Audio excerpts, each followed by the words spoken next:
Thank you for inviting me to testify about my personal knowledge of and experience with federal agencies being weaponized against U.S. citizens. Senator Grassley has just described the most egregious examples undertaken by multiple actors and agencies to undermine and sabotage our joint investigations. Hey, hey, everybody. This is Marcel, IrnieracingNews, Canadian journalist. I wanted to read you a story that affects us all in North America and around the world, because what they are doing, these extreme lefts, by weaponizing the police, by weaponizing the FBI, the CIA, and the IRS against people with different political views than their own, people on the other side of the far left, but people in the center. So let's get to this Twitter post here by Wall Street Apes. Senator Ron Johnson on the record testifying that Barack Obama weaponized the IRS against conservative groups. Says the FBI illegally edited documents to protect Hillary Clinton, as well as the FBI, CIA, and senior members of the U.S. government worked together to set up the Donald Trump-Russia collusion hoax. Quote, my personal knowledge and experience with agency corruption began in 2015 when I became chairman of the Senate Committee on Homeland Security and Government Affairs. My first investigation ultimately revealed the extensive editing of then FBI Director James Comey of his July 5th, 2016 statement that exonerated Secretary Clinton regarding her use of a private email server for official business.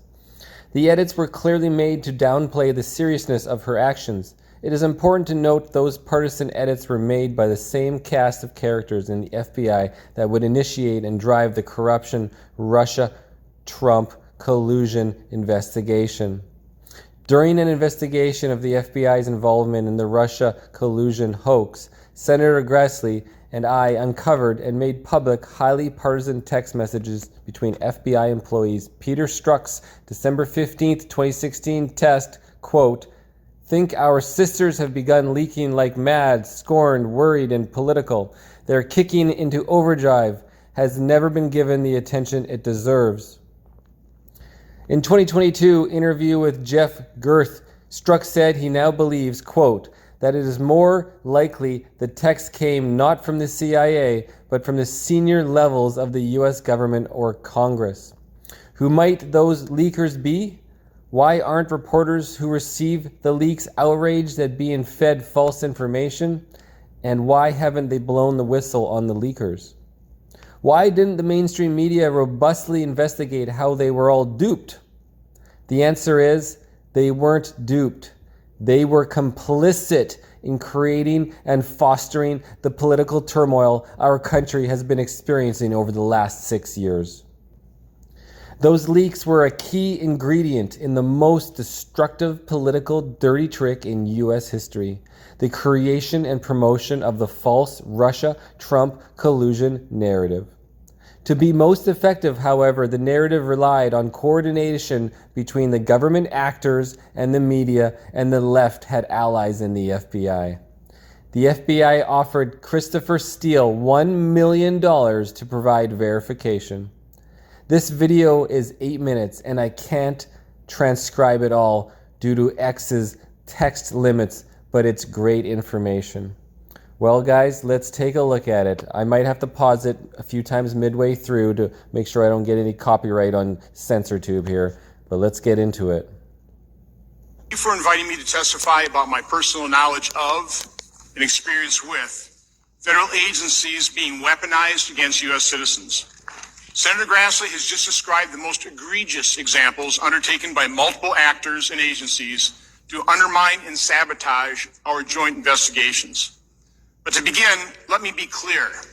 Throughout my testimony, I am not talking about the men and women in government who conduct themselves with integrity and patriotism.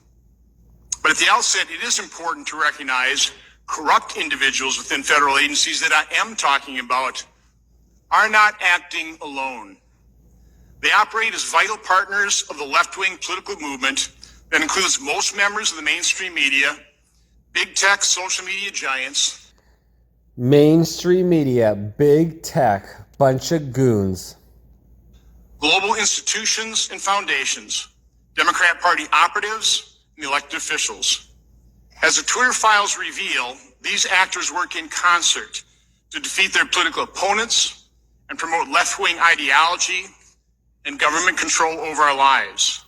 And for those who haven't seen them, you can go and read the Twitter files. They're on Twitter. Just do a search for them. And then it's laid out one after another.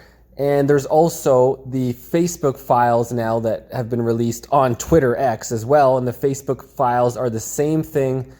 They're showing, and they approve shadow bans exist.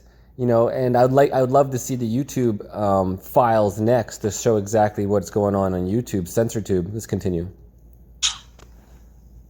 My eyes began opening to this reality with the disclosure of how the Obama administration weaponized the IRS to harass Tea Party groups by denying them tax-exempt status. My personal knowledge and experience with agency corruption began in 2015 when I became chairman of the Senate Committee on Homeland Security and Governmental Affairs.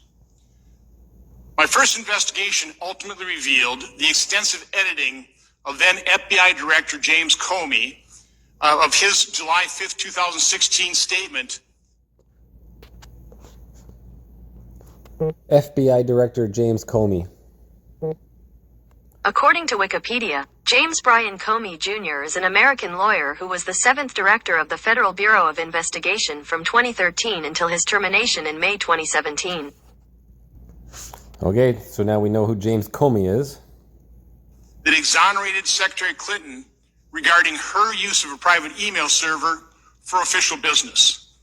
The edits were clearly made to downplay the seriousness of her actions. It is important to note those partisan edits were made by the same cast of characters in the FBI that would initiate and drive the corrupt Russian-Trump collusion investigation. And just to put a face to it, guys, Hillary, one of the most corrupt women in America. Like, what a despicable piece of garbage. What a piece of garbage. Just, disgusting. During our investigation of the FBI's involvement in the Russian collusion hoax, Senator Grassley and I uncovered and made public highly partisan text messages between FBI employees Peter Strzok and Lisa Page. Strzok's December 15, 2016 test, quote, "Think our sisters have begun leaking like mad. Scorned, worried, and political, they're kicking into overdrive, has never been given the attention it deserves." In 2022 interview with Jeff Girth, Strzok said he now believes, quote, that it is more likely the text came not from the CIA, but from senior levels of the U.S. government or Congress. Peter T. Strzok is professor of classical studies at the University of... Hey, sorry about that. Here's the Peter Strzok, born in 1970, former Federal Bureau of Investigation agent, Deputy Assistant Director to the FBI Counterintelligence Division, and led the investigation into Russian interference in the 2016 United States elections. Look, he's on woke Wikipedia. You know, I made the mistake of supporting Wikipedia when they were first asking for donations because they don't have any advertisements.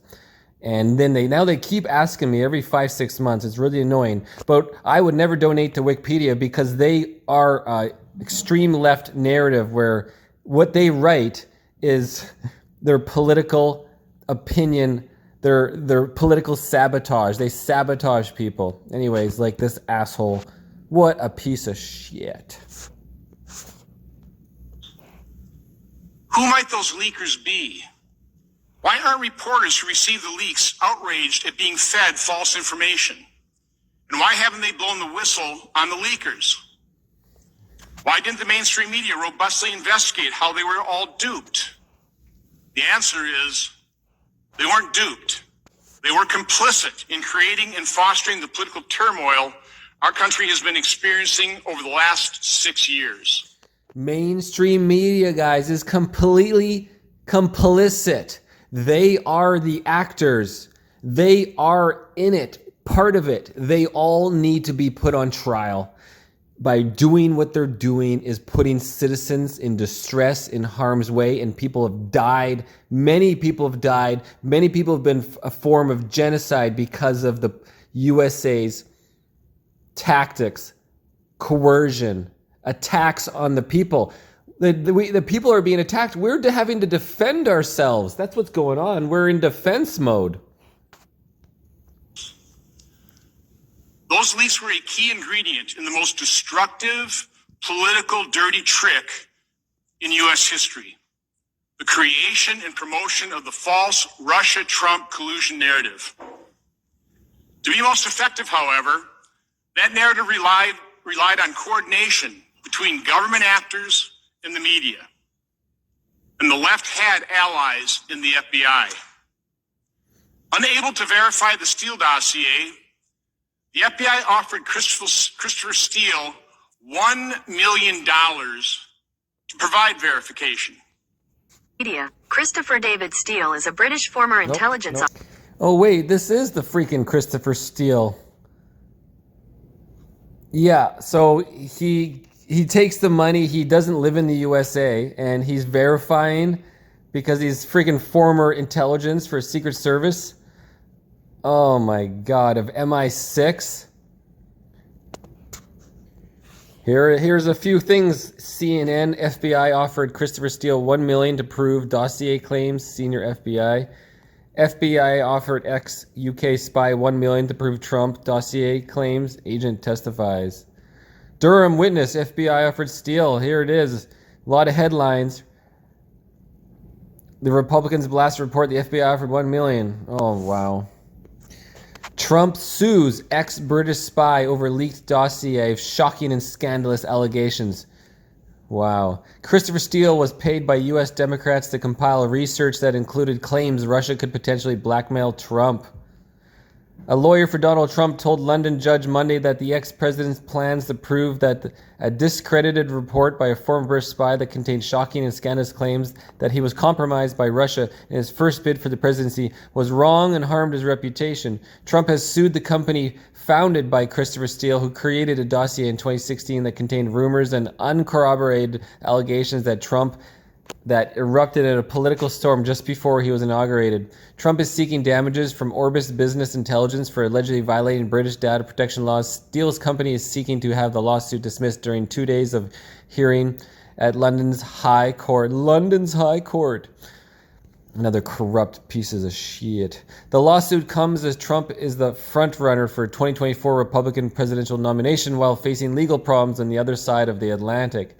Trump's lawyers are currently fighting a civil fraud trial in New York, alleging he and the company executives deceived banks, insurers, and others by overvaluing his assets and exaggerating his net worth to secure loans and make deals. He also faces 4 separate criminal cases for allegations, including mishandling classified documents, trying to overturn the results of a 2020 election, and paying hush money to a porn actress to cover up an affair. His attorney noted in court Monday that Trump is a controversial figure who expresses himself in strong language and has faced criticism from judges in the U.S. However, he said none of that is relevant to the current case. Trump is claiming to be suffering personal reputation damages and distress because his data protection rights were violated.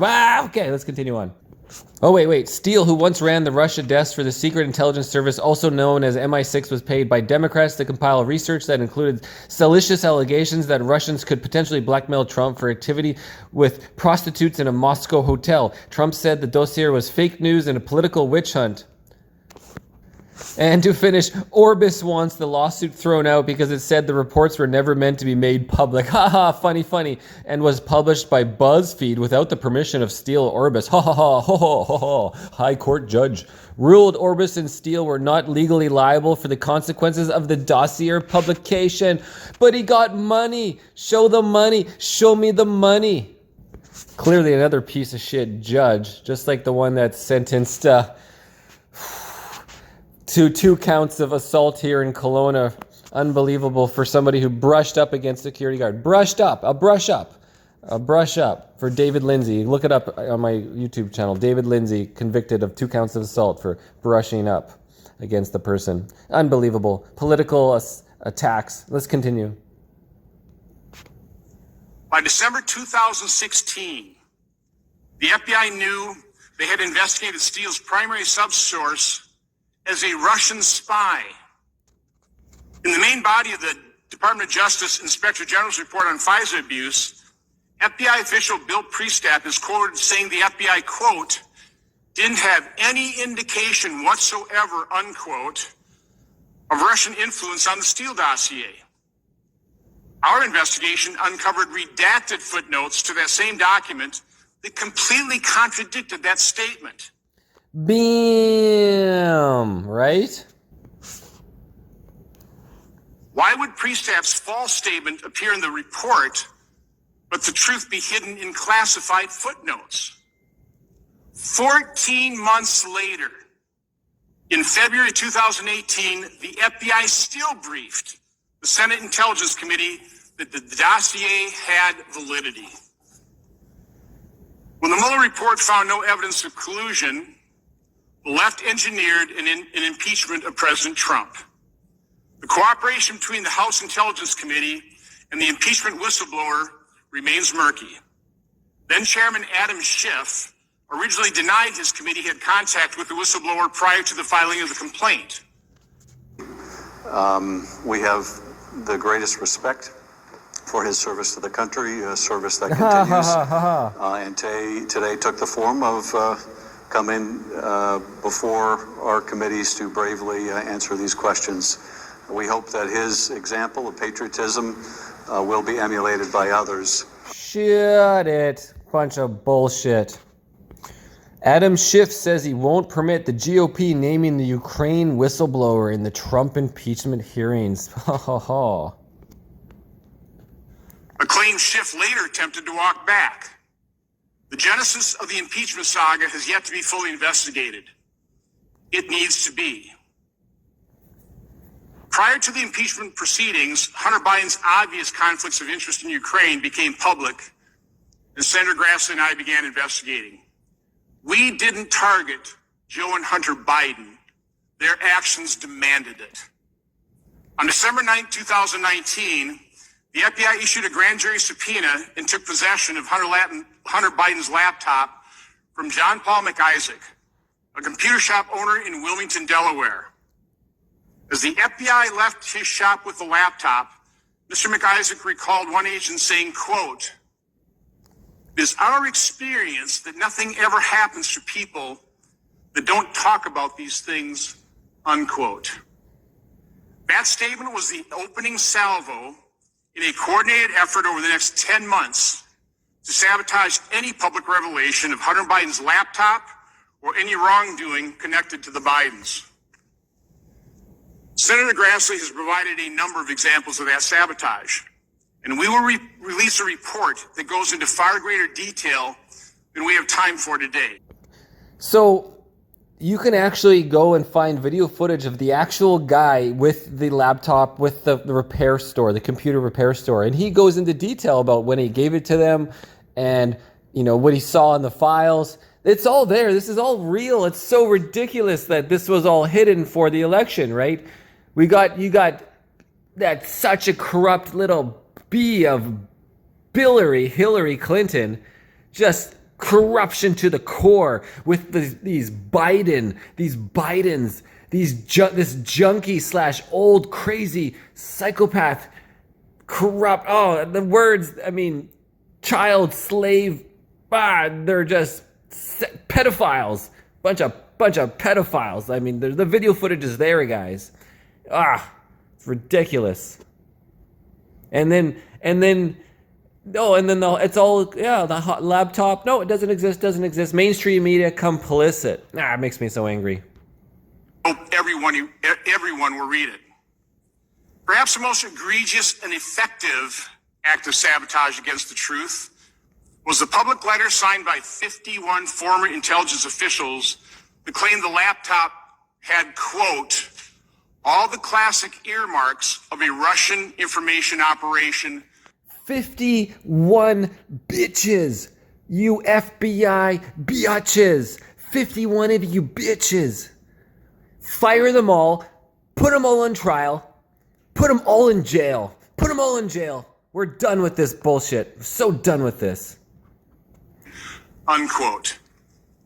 That letter itself was an information operation that interfered with and impacted the 2020 presidential election to a far greater extent than anything Russia ever could have hoped to achieve.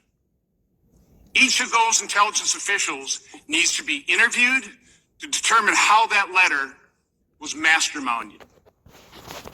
While we all condemn the violence on January 6th, we all condemned the violence on January 6th. The fervor in which the Biden Department of Justice has pursued those protesters and rioters stands in stark contrast to the lack of interest in the summer of 2020 rioters. Serious questions regarding instances of unequal application of justice and violation of January 6 defendants' due process rights remain unanswered. SWAT team arrests and treatment of prisoners are legitimate concerns. And neither the Senate nor House investigations adequately explained why the Capitol was so woefully unprepared, or how many federal agents and informants were in the crowd. Bam! Yes, if you've watched the January 6th footage, if you've seen it from the Tucker or anywhere else back in the day on Telegram, there was footage popping in and out. We all can see you have a peaceful protest that was instigated by, FBI guys or whoever's inside there to instigate people to move into the building. And then they all got toured around the building. A nice little tour, and the cameras all prove it, which would never. And these people are still in jail without due process whatsoever. It's insane. It's just like the Freedom Convoy, people in jail, the people in Alberta, the Coots border people still in jail. Oh my God. Political attacks. The governments are attacking us, everybody. We are under attack. It's that simple.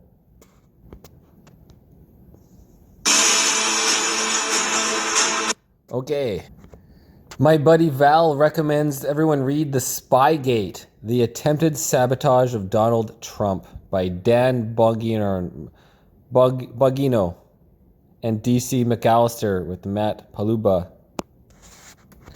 Val says Dan was a Secret Service agent and he served Obama. He is a very smart man. The book lays out all that took place. That's Dan holding a door for Obama. Oh, man. Obama. Anyways, guys, thanks for reading that with me. Like I said, we're under attack. We are under attack. We must defend ourselves. All right, guys. Enjoy the rest of your day. Cheers. Cheers. Ernie Racing News, Canadian journalist.